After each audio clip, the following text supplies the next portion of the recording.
Hi students, இப்போ நம்ம பார்க்க போகிற லெசன் பொலிட்டிக்கல் பார்ட்டிஸ். இந்த லெசன் வந்துட்டு 7th ஸ்டாண்டர்ட் சோஷியலில் ஃபர்ஸ்ட் டேர்மில் சிவிக்ஸில் செகண்ட் யூனிட்டாக கொடுத்துருக்காங்க. பொலிட்டிக்கல் பார்ட்டிஸ் லெசனோட book back 1 mark question and answers பார்க்கலாம் வாங்க. First choose the correct answer. First question, what is meant by B1 party system? Options are A, 2 parties run the government. Option B, 2 members run a party.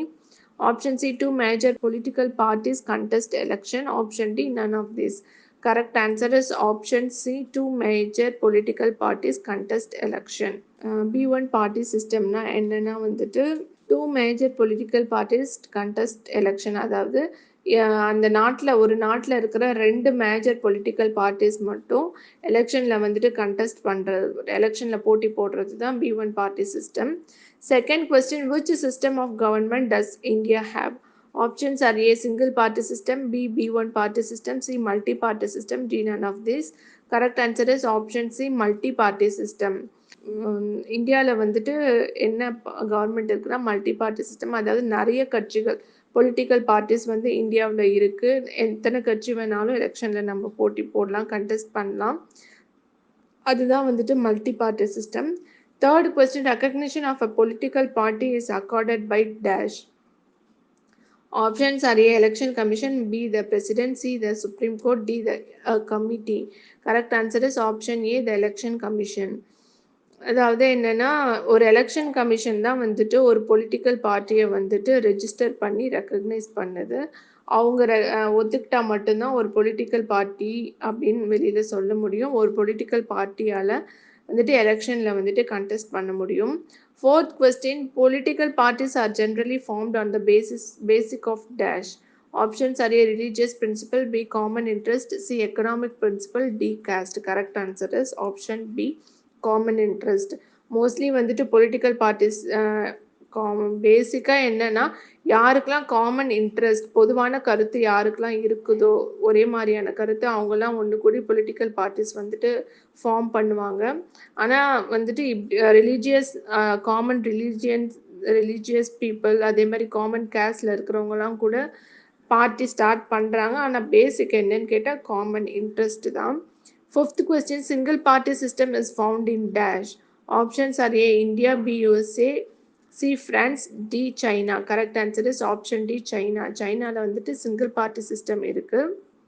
Next நம்ம பார்க்கறது fill in the blanks. First question, dash form the backbone of democracy. Correct answer is political parties. Second question, every party in our country has to register with dash. Correct answer is election commission. எந்த ஒரு political பார்ட்டியாக இருந்தாலும் வந்துட்டு election கமிஷனில் register பண்ணி இருக்கணும். அப்படி பண்ணால் மட்டும்தான் அவங்களால எலெக்ஷனில் கான்டெஸ்ட் பண்ண முடியும்.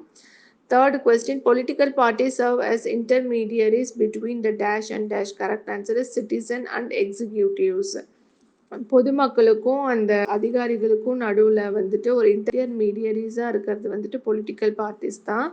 Fourth question, registered but dash political party cannot contest election in its own symbol. Correct answer is unrecognized political party. Election கமிஷனில் வந்துட்டு ரெஜிஸ்டர் பண்ணியிருந்தாலும் அவங்களுக்குன்னு தனியாக ஒரு சின்னம் ஒதுக்கி அதை ரெக்கக்னைஸ் பண்ணாத வரைக்கும் அவங்களால வந்துட்டு எலெக்ஷனில் கண்டெஸ்ட் பண்ண முடியாது. Fifth question, the leader of the opposition party enjoys the rank of dash. Correct answer is cabinet minister. அதாவது இப்போ வந்துட்டு ஒரு எலெக்ஷனில் வந்துட்டு ஒரு நிறைய ஓட்டு எடுத்து மெஜாரிட்டி பார்ட்டி வந்துட்டு இதுக்கு வந்துட்டாங்க, ஆட்சிக்கு வந்துட்டாங்கன்னா அதுக்கு அடுத்து கம்மியான ஓட்டுகள் வாங்கினவங்க வந்துட்டு ஆப்போசிஷன் பார்ட்டியாக வந்துட்டு எதிர்கட்சியாக இருப்பாங்க. அந்த எதிர்கட்சி தலைவருக்கு வந்துட்டு கேபினெட் மினிஸ்டர் என்ற ரேங்க் வந்து கிடைக்கும் அப்படின்னு சொல்கிறாங்க. நெக்ஸ்ட் நம்ம பார்க்கறது match the following. First question, democracy, இது correct answer. Rule of the people. Democracy ஜனநாயகம் வந்துட்டு மக்களால் நடத்தப்படுற ஒரு ஆட்சி அது. Second question, election commission. Correct answer, free and fair election.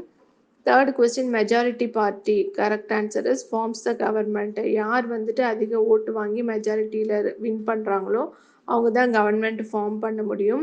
Fourth question, opposition party. Correct answer, criticise the government policies. எதிர்கட்சியில் இருக்கிறவங்க வந்துட்டு கவர்மெண்ட் கொண்டு வர எந்த ஒரு பாலிசியுமே வந்துட்டு கிரிட்டிசைஸ் பண்ணி அதில் இருக்கிற நல்லது கெட்டதெல்லாம் வந்துட்டு சொல்லணும். அதுதான் அப்போசிஷன் பார்ட்டியோட வேலை. Next வந்து consider the following statement, tick the appropriate answer. First question, which of the following statement is correct? Options are A. Every party in the country has to register with the election commission. எல்லா பார்ட்டியுமே வந்து election கமிஷனில் register ஆகியிருக்கணும். Option B, the commission treats all the parties equally. Option C, election commission allots a separate symbol for recognized parties. எல்லா பார்ட்டிஸ்க்குமே வந்துட்டு election commission ஒரு சின்னம் ஒதுக்கணும். Option D is all the above. Correct answer is all the above. சொல்லியிருக்கிற எல்லா ஆப்ஷனுமே வந்துட்டு correct தான். Second question, assertion. Majority party plays a decisive role in making laws for the country. Reason, the number of candidates elected is more than the others in the election. Majority party யார் win பண்ணுறாங்களோ அந்த பார்ட்டியில் இருக்கவங்க தான் வந்துட்டு சட்டத்தை கொண்டு வராங்க கண்ட்ரியில். ரீசன் வந்து மற்றவங்கள விட அவங்க வந்து அதிக ஓட்டு வாங்கி ஜெயிக்கிறதுனால அவங்களுக்கு வந்துட்டு அந்த உரிமை இருக்குன்னு சொல்கிறாங்க. So correct answer is R is the correct explanation of A. இந்த வீடியோ உங்களுக்கு பிடிச்சிருந்தா லைக் பண்ணுங்க, ஷேர் பண்ணுங்க, கமெண்ட் பண்ணுங்க, மறக்காம சப்ஸ்கிரைப் பண்ணுங்க.